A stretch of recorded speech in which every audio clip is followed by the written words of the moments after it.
Lucretia, Giovanni, Geoffrey and Cesare, Italian Marmiani, the Borgia family. Our daddy was Rodrigo. I had a monstrous ego. When he makes trouble we go, the Borgia family.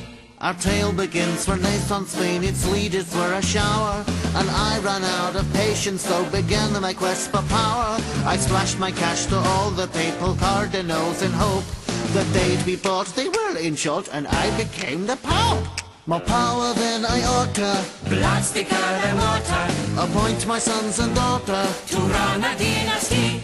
With Daddy as the Pope, I could do as I pleased, was ace. I'd kill a man who dared to invade my personal space. I found a husband for Lucretia, rich Giovanni Sforza. Do you love him? Yes, of course, but love is power and money more, sir. Now married to this fortress, this opens up new doors. The world bows down before us, the Borgias was a family. Oh yes, and while we're at it, we will marry son Geoffrey, age 12, but so what soon will be the Borgia, Sforza and the Naples family.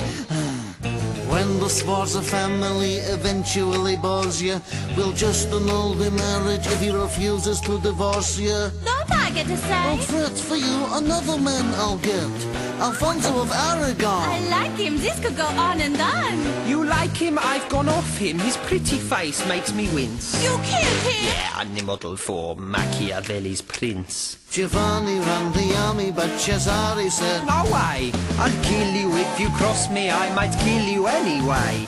I am the mostest powerfulest, evilest of all.